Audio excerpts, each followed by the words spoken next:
Yuk.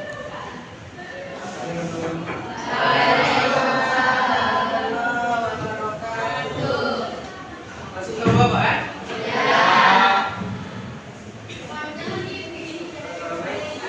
Kalau ada sampah di bawah boleh diambil dulu. Kalau itu masih ada.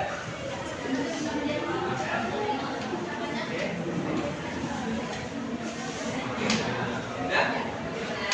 Oke, siapa ketuanya? Nah, coba siapa di sini? Gerak. Sebelum belajar, mari kita berdoa. Doa dimulai.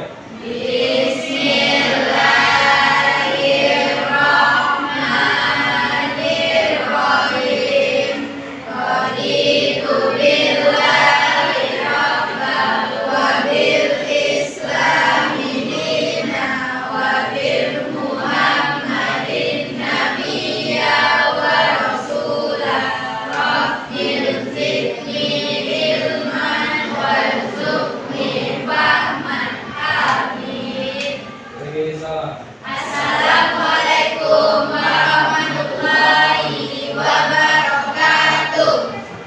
Waalaikumsalam. Apa kabarnya? Ada yang sakit? Ada? Siapa yang sakit? Siapa yang sakit? Oh enggak. Bapak cek kehadiran dulu ya. Oke. Siapa yang tidak hadir? Siapa? Si Jul, kemana dia? Kemana dia? Di sini. Siapa lagi? Selain Jul, siapa lagi? Oh, yang piket ada yang piket? Siapa yang piket? Raya satu, piket nih. Bentar. Piket Iris.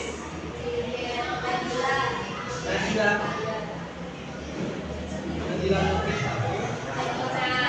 Sama Sakina.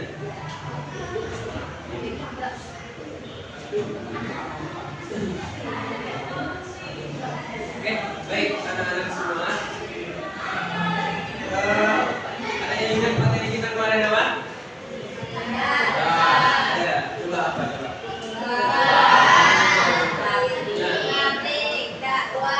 Oke, itu materi kita minggu lalu dan kita akan lanjutkan pada hari ini. Baik, sedikit Bapak memberikan sedikit cerita lah. Jadi di dalam atau di zaman sekarang itu kita sudah tahu biasanya media sosial itu sangat berefek luar biasa.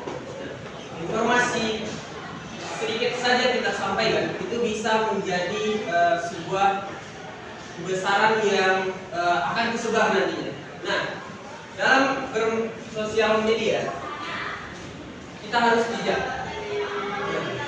Dalam materi ini kita bisa juga mengaitkan dengan sosial media kita. Contohnya kita belajar dakwah. Dakwah itu bisa apa aja. Misal kalian malu nih, kalau misal memvideokan diri kalian untuk ceramah atau berpidato, kalian bisa berdakwah dengan share postingan-postingan yang bermanfaat, yang berguna, dan repost di Instagram itu yang bagus saja, dengan post yang bermanfaat. Oke? Baik. Materi kita pada hari ini adalah mengenai khutbah. Khutbah satu. Yang kedua apa? Tablik. Yang ketiga? Kita akan belajar apa? Oke. Nah, dari tiga kata ini, bagian mana yang belum pernah kalian dengar atau asing dengan dengar? Tablik. Nah, tablik ini sedikit asing bagi kita. Tablik. Kalau dakwah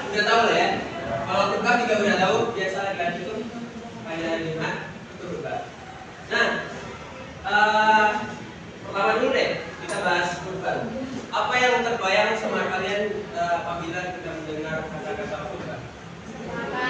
Ceramah. Oke, boleh. Ceramah. Apa lagi? Ceramah boleh. Khutbah. Yang pikir nih, kebayang mengenai khutbah?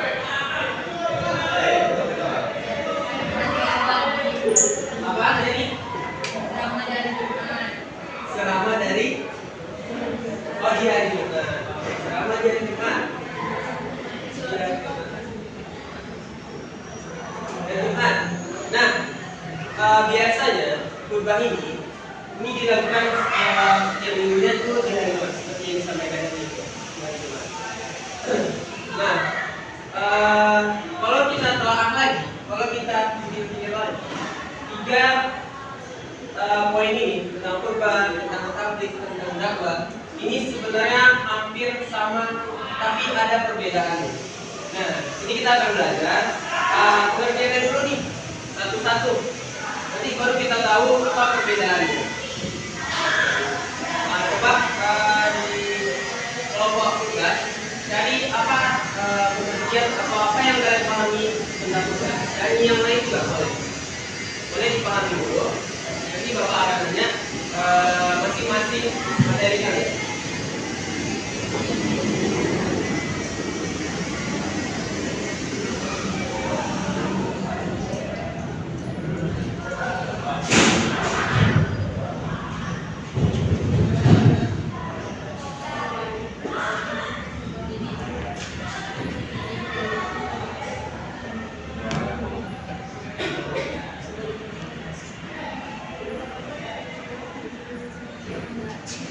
Jadi setelah kita bahas itu kan nanti kita baru tahu nih perbedaannya.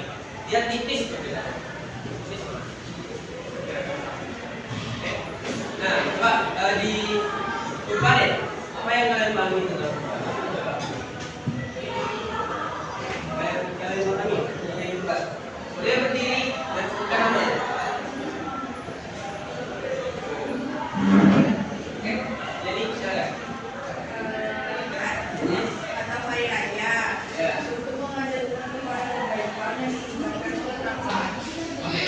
Jadi khutbah itu dalam bahasa itu adalah ini.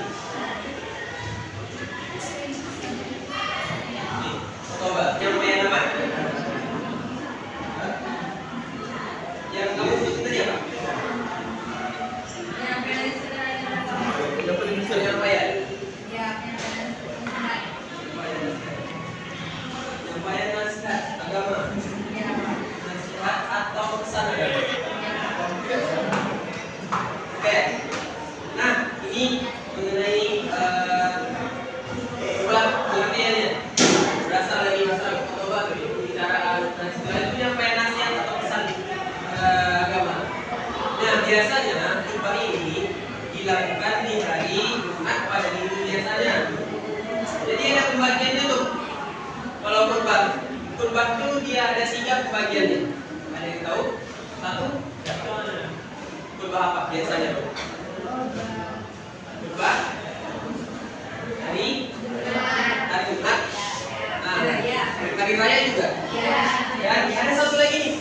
Khutbah dia yang jarang kita tahu sebenarnya. Dia pembagian khutbah itu kayak gini. Ada khutbah yang dilakukan pas sholat, sebelum sholat. Ada yang dilakukan setelah. Ada yang dilakukan khutbah tidak sama sekali dengan sholat. Nah, khutbah yang dilakukan sebelum sholat biasanya khutbah. Ini khutbah dulu nih, baru sholat. Gimana? Khutbah yang dilakukan setelah sholat nih 2 rakaat baru nanti dia khutbah. Hari raya.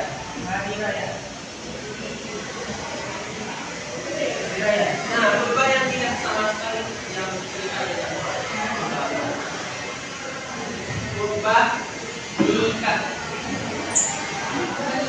Ya, khutbah nikah. Jadi nikah itu selain taubannya atau awalnya menyampaikan nikah kan sah. Nah sebelum itu dia khutbah dulu nih.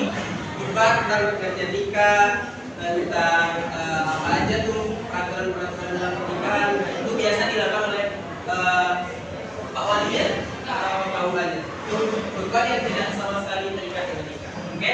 Sampai sini paham? Yang kedua, dan macam-macam. Ya, silakan.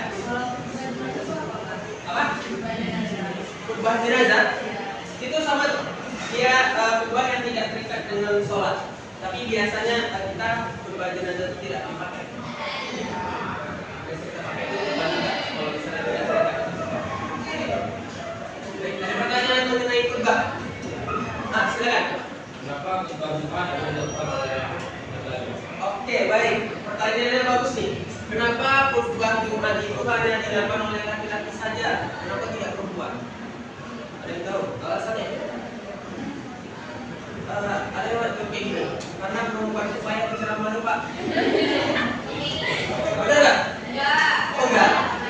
Nah, jadi Bapak ulas lagi. Jadi pada zaman Rasulullah itu ada dua hijrahnya. Pertama hijrah dakwahnya. Dakwah di Mekah satu, dakwah di Madinah satu. Nah, dakwah di Mekah ini biasanya Rasulullah itu dakwahnya tentang akidah atau keyakinan. Nah, kalau di Madinah itu dakwahnya tentang ibadah, tentang hukum Islam. Nah, pada saat di Madinah ini Rasulullah hijrah dari Mekah ke Madinah itu pada hari Jumat. Yang hijrah itu hanya laki-laki saja pada waktu itu. Kalau kalian searching di Google, contoh syaratnya harus laki-laki, tidak boleh perempuan, balik, dan seterusnya itu aja. Oke, kita lanjut tablik. Tablik, coba sampaikan apa yang kalian pahami tentang tablik. Coba sampaikan. Diri. Siapa namanya? Tadi ini kelompok satu siapa yang namanya? Aryani. Oke, sama Stephen ya? Oke, lanjut.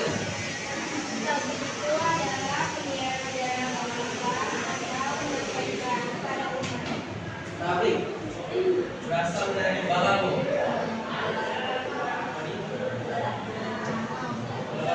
Artinya menyampaikan. Apa yang disampaikan? Ajaran agama. Yang disampaikan adalah ajaran agama. Oke. Bisa baca? Yang bisa baca ini hanya orang-orang yang bisa baca. Oke, lanjut. Balago itu adalah menyampaikan ajaran agama. Oke, paham di sini ya? Ada lagi yang saya sampaikan yang bagian tadi? Ada lagi? Yang mau disampaikan bagian tadi? Oke. Nah, perbedaan kalau di tablik ini dia tidak terikat sama sekali, tidak terikat. Oleh syarat. Boleh cewek. Tablik boleh cewek. Dan biasanya tablik ini diiringi dengan sholawat bareng atau zikir. Nah, biasanya di Jawa. Ya, Jawa ya, benar ya. Mirip aja, benar mirip. Itu biasa tablik. Kalau bagian Jawa nih coba. Apa yang kalian bisa sampaikan? Silakan rekan. Kenalkan nama saya. Rekan. Bahasa dua bahasa dari bahasa apa? Dan Mempunyai arti wakil, yaitu remaja. Orang yang sekarang harus disebut arti kepemimpinan dari sebuah gaya. Saya berperistiwa, kemudian bahwa ialah mengajak orang untuk berjalan dan Islam menjalankan. pengertiannya tadi dakwah atau dakwah. Tidak ya. Dakwah artinya apa? Mengajar. Mengajar atau meniru. Nah, dakwah ini dia ada dua. Iya, dakwah. Dakwah lisan, dakwah perbuatan. Besok ya. Dakwah perbuatan. ada yang bisa nih? Dakwah lisan itu apa? Apa dakwah lisan nih? Yang kalian pahami di cerpen ini, dakwah lisan itu ayam. Ah, ya, dakwah perbuatan. Mengerjakan yang kita kerjakan. Apa yang kita kerjakan? Lewat perilaku. Lewat perilaku. Contoh, aktif. Contoh, menolong orang tanpa diminta. Nah, menolong orang tanpa diminta. Nah, itu adalah dakwah perbuatan. Dakwah yang kita lakukan secara perbuatan. Ini dakwah itu dia bisa dua, bisa dengan cara lisan, bisa dengan cara pikiran. Seperti yang Bapak sampaikan di awal tadi, bisa dengan lisan dakwah atau hal-hal yang bermanfaat. Nah, itu termasuk dakwah. Ya perlu kalian kalau misalnya tidak berani menyampaikan di depan orang ramai, boleh kalian share hal-hal di sosial media. Itu termasuk dakwah. Termasuk dakwah dapat pahala dong. Iya. Wajar ya. Nah, sampai sini paham? Dan ini dakwah ini sama dia. Tidak terikat juga dengan syarat. Dan rukun. Tidak terikat dengan syarat dan rukun, tidak terikat dengan syarat dan rukun. Ini harus. Sudah tahu perbedaannya apa? Oke, coba sampaikan satu orang. Siapa yang bisa menyampaikan ini? Apa perbedaannya? Setelah kita nih bedah satu-satu kurban itu apa, tablik itu apa, dakwah itu apa. Ada yang bisa menyampaikan perbedaannya apa? Coba satu orang, bebas. Ini akan Bapak salahkan apa yang diperlukan. Dia kalian berani untuk mencoba menjawab? Oke, silakan.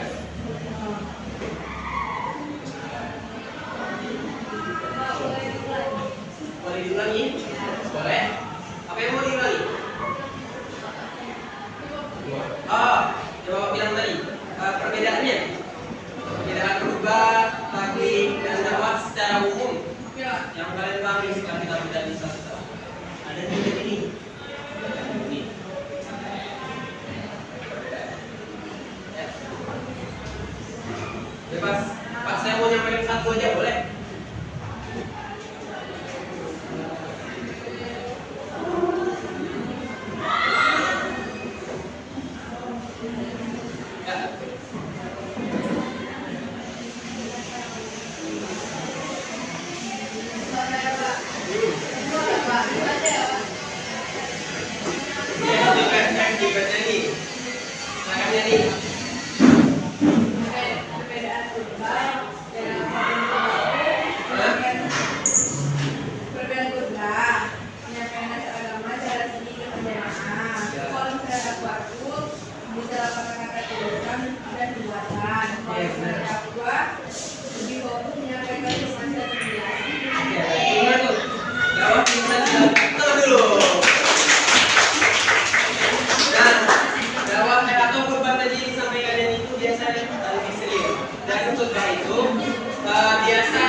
Tidak boleh dilakukan adanya interaksi antara jamaah dan khotib atau penceramahannya. Nah, kadang kalian lagi bagaimana? Jadi Ustaz mau bertanya, tidak boleh. Batal nanti sholatnya, batal nanti bertanya. Itu tidak boleh. Jadi ini lebih serius dan tidak ada keras. Kalau ini mau bebas, mau ngapain dia bebas? Itu perbedaannya. Oke, sampai sini paham? Dan kalau ini bagi laki-laki, yang ini bebas.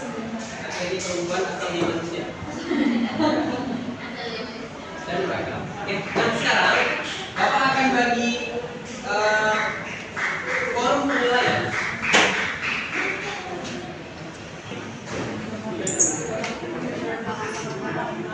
Ya, boleh? Ya. Jadi kertas yang Bapak bagikan, boleh kalian lihat. Nanti pada saat temannya tampil, itu kalian nilai tuh dari intonasi dia, cara penyampaiannya, ada tuh form-form nilai. Nanti kalian kasih nilai.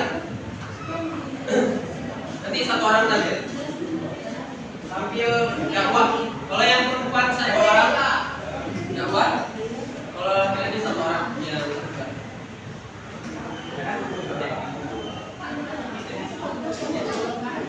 Iya, 1 orang aja. Dari yang kemarin.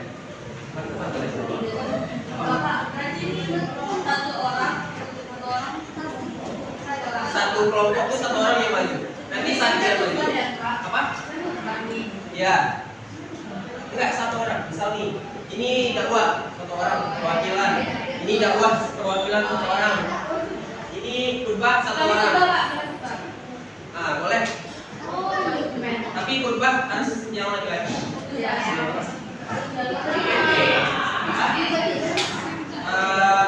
Dakwah, kalian dakwah.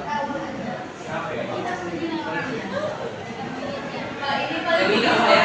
Udah bikin aja kemarin kan? Ya, kita nilai kelompok orang. Baik. Apa?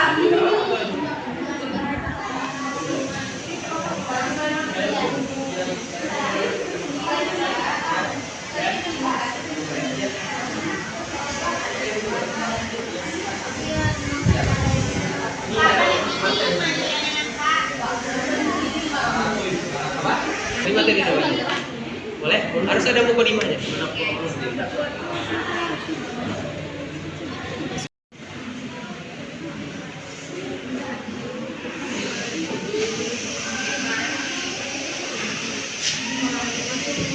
Baik, silakan. Jangan lupa lah dulu kita tampilkan. Enggak apa-apa.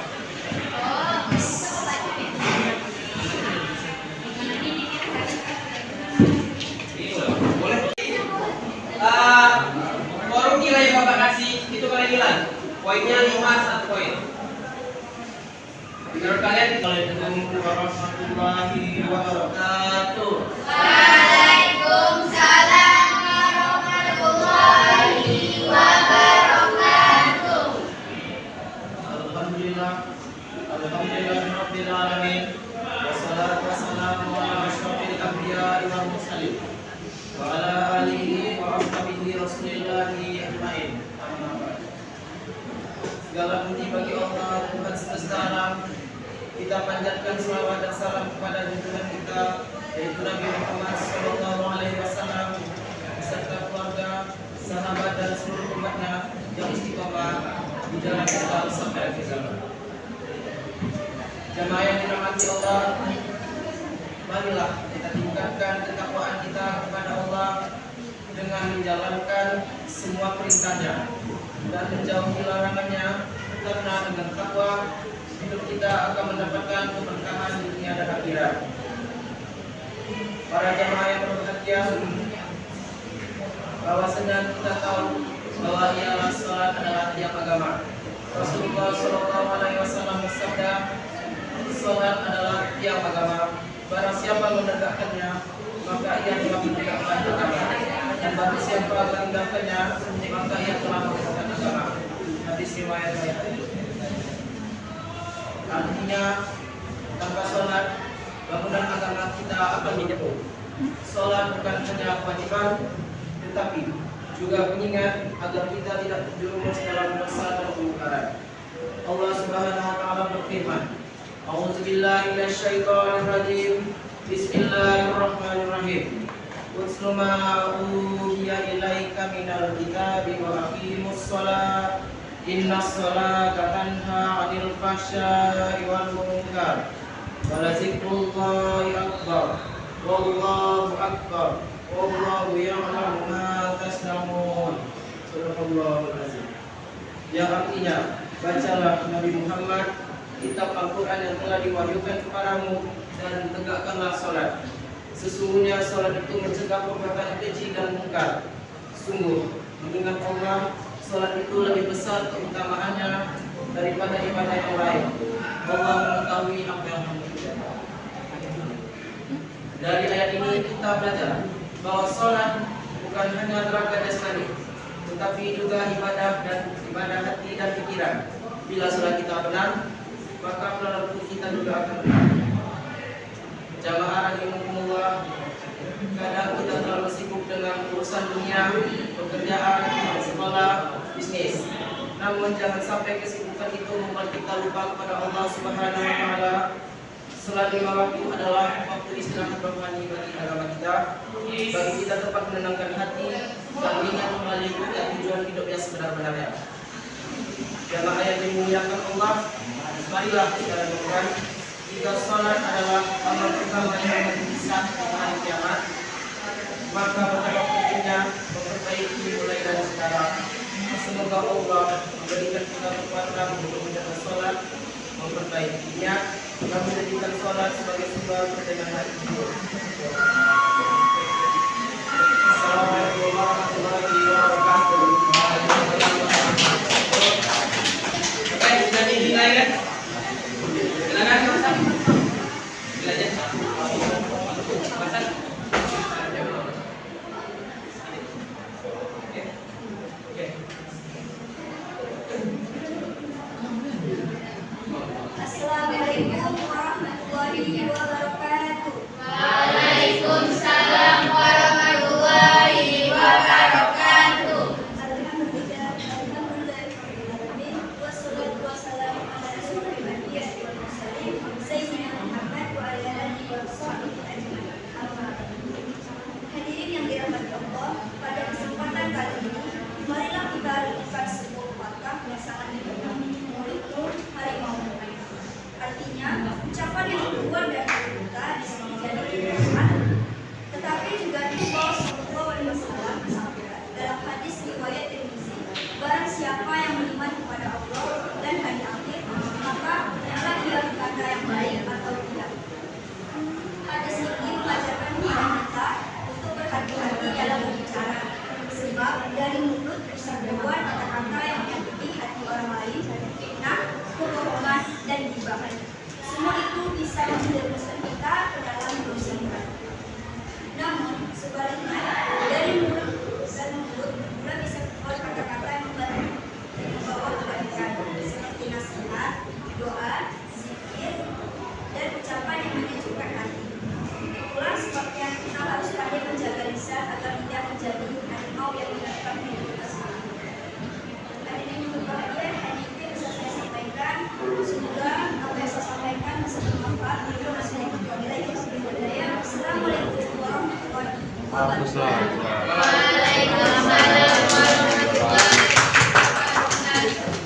Oke, terakhir nih, Ivan. Ini dia yang kita tunggu-tunggu. Assalamualaikum warahmatullahi wabarakatuh. Waalaikumsalam warahmatullahi wabarakatuh. Alhamdulillah rabbil alamin, nahmaduhu wa nasta'inuhu wa nastaghfiruh wa na'udzu billahi min shururi anfusina wa min sayyiati a'malina. Asyhadu an la ilaha illallah wa la syarika lah wa asyhadu anna Muhammadan abduhu wa rasuluh. Segala puji bagi Allah yang telah memberikan kita nikmat iman dan kesehatan. Saudaraku yang dirahmati Allah, dalam kehidupan sehari-hari hati adalah pusat dari segala perbuatan. Rasulullah SAW bersabda, ketahuilah, dalam diri manusia ada segumpal daging. Jika ia baik, maka seluruh tubuh akan baik. Jika ia rusak, maka seluruh tubuh akan rusak. Ketahuilah, itu adalah hati. Hadis riwayat Bukhari dan Muslim. Oleh karena itu, menjaga hati adalah kewajiban. Ada beberapa cara untuk menjaga hati. Yang pertama, banyak zikir dan istighfar. Hati yang banyak dengan Allah akan menjadi tenang. Dan yang kedua, jauhi maksiat sekecil apapun. Maksiat adalah racun yang menggelapkan hati seorang. Dan yang ketiga, berkumpul dengan orang soleh. Teman yang baik akan membawa kita pada kebaikan. Dan yang keempat, banyak membaca Al-Quran. Al-Quran adalah cahaya atau niscaya. Jika hati kita baik, maka anak kita akan baik. Perkataan menjadi lembut, perbuatan menjadi terarah, dan hidup menjadi lebih berkah. Semoga Allah membersihkan hati kita dan menjadikan kita apa yang berdekat kepada-Nya. Sekian dari saya. Assalamualaikum warahmatullahi wabarakatuh.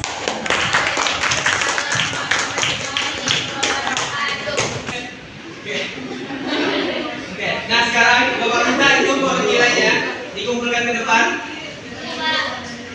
Boleh dikumpulkan ke depan perwakilannya?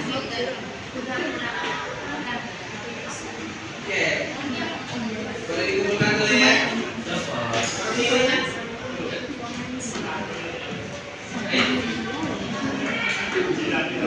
Ya. Karim, Karim. Terima kasih. Oke. Nah, setelah kita coba praktek tadi, kita apa nih perbedaannya apa saja dari tampilan tekan bagaimana, dari tampilan masak bagaimana, dari tampilan simpan bagaimana. Jadi Bapak tiga-tiganya itu ambil dengan baik dan bagus, cuman berbeda dengan menurut kalian atau penilaian kalian. Baik. Nah, sebelum kita tutup pelajaran kita hari ini, ada yang bisa menyimpulkan materi pelajaran kita hari ini? Apa yang kalian tangkap? Apa yang kalian pahami mengenai hari ini? Boleh? Apa saja? Pak, saya mau menjalankan ini. Boleh? Boleh kesimpulan? Boleh? Boleh tadi, silakan. Boleh? Tidak?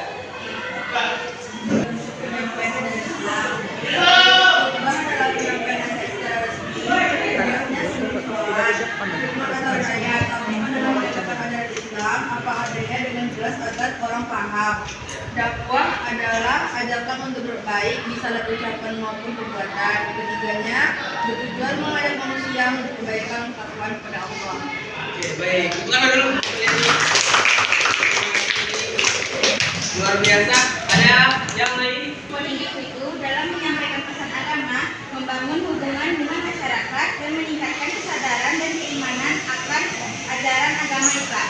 Oke, baik. Tepuk tangan. Terima kasih. Ada lagi yang mau?